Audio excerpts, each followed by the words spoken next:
અમે એક જગ્યાએ બેસવા ગયા હતા ને, તો પછી ત્યાં વાતો નીકળી. તો એ ભાઈ બહુ સરસ આધ્યાત્મિક વાતો કરતા હતા, એકદમ મસ્ત.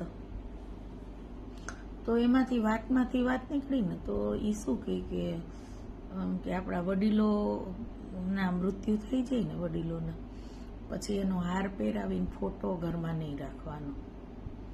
તો મને ઘડીક બહુ નવાઈ લાગી કે આપણે ફોટો ઘરમાં ન રાખીએ, બરાબર. તો આપણા બાપુજીનું, આપણા પપ્પાનો ચહેરો ધીરે ધીરે તો ભૂલાવા નહીં મળે.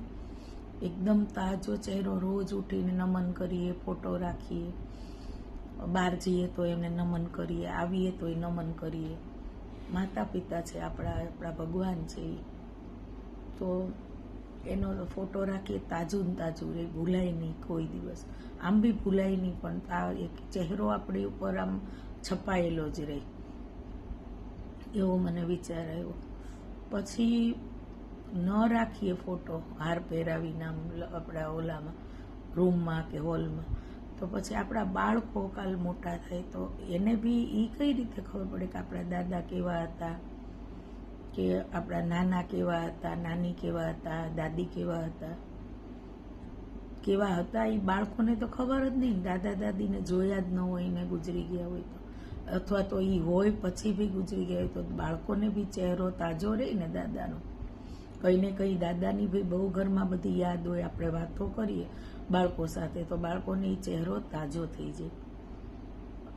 એટલે મને એ વસ્તુ આમ થોડીક વાર બહુ પહેલું લાગ્યું કે ફોટો તો રાખવો જ પડે. બીજું આપણે બાળકો બી આપણા મા બાપને એટલું બધું માનીએ કે આપણે ઘરે આવીએ તો એ નમન કરશું, બહાર જતા પહેલાં નમન કરીને જશું. તો એ થોડુંક મને સમજતા વાર લાગી, પણ પછી ધીરે ધીરે ધીરે એનો અભ્યાસને મેં 2-3 જગ્યાએ એવું બધું સાંભળ્યું. પછી 1-2 જગ્યાએ ગુરુ પ્રવચનો બધા સાંભળ્યા. તો ત્યારે મને આમ સમજાયું કે ભાઈ કેમ નહીં રાખવાનો, કે અત્યારે આધ્યાત્મિક રીતે આપણે આધ્યાત્મિક રીતેની આ વાત છે કે આપણે આધ્યાત્મિક રીતે એવું વિચારીએ કે આપણે કોઈ પ્રગતિ કરવી છે, આગળ વધવું છે, આપણે ધ્યાન કરવું છે, આપણે મેડિટેશન કરીને આગળ વધવું છે અને આપણા આત્માનું કલ્યાણ આપણે કરવું છે. તો આપણે વર્તમાનમાં જ જીવવાનું છે. ભૂતકાળને યાદ નથી કરવાનો, ભૂતકાળને ભૂલી જવાનો છે, અને ભવિષ્યની ચિંતા કરવાની જ નથી. ભવિષ્યને પણ યાદ નથી કરવાનું, વિચારો નથી કરવાના ભવિષ્યના, અને ભૂતકાળને તો ભૂલી જ જવાનો છે. આપણે ખુશ રહેવાનું છે, આધ્યાત્મિક પ્રગતિ કરવી, ધ્યાન કરો, મેડિટેશન કરો, કંઈ પણ વર્તમાનમાં રહ્યો તમે.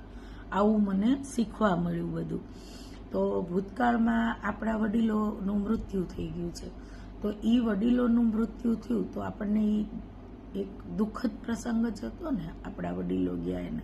તો એ પણ આપણે એને જેટલી વાર આપણે જોઈએ એટલી વાર આપણું થોડુંક તો આપણને થવાનું જ ને કે હા આટલા વહેલા વયા ગયા પપ્પા, મમ્મી અત્યારે હોત તો કેવું જોત બધું, પપ્પા હોત તો કેવું જોત બધું, થાય ને એ વિચાર આવે ને. એટલે આપણી પ્રગતિ રોકાય છે એમાં, આધ્યાત્મિક પ્રગતિ રોકાય છે. બીજું કે જન્મ ને મૃત્યુ તો કોઈના હાથમાં છે જ નહીં, બરાબર. એ મૃત્યુ થઈ ગયું પછી આપણે કાંઈ કરી નથી શકવાના, આપણે એને મળી નથી શકવાના. હા, શરીરથી એ આપણા પપ્પા હતા અને એ શરીર નાશ થઈ ગયું, મમ્મી હતા, પપ્પા હતા. પછીના આપણા સંબંધો તો જે જીવ્યા એની યાદથી જ છે ને. આપણા સંબંધો જે જીવ્યા એની યાદ બધી આપણી સાથે જોડાયેલી છે, પણ આપણે ક્યારેય એને મળી શકવાના છીએ નહીં ને, અને એ આપણને નથી મળી શકવાના.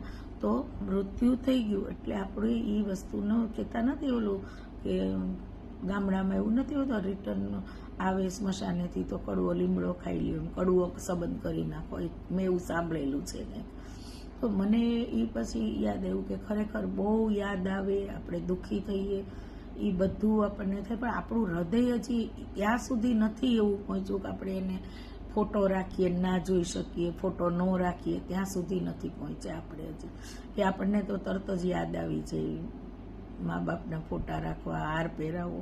તો થોડુંક એ છોડતા વાર લાગે હજી, એમ કહેવાનું મારું.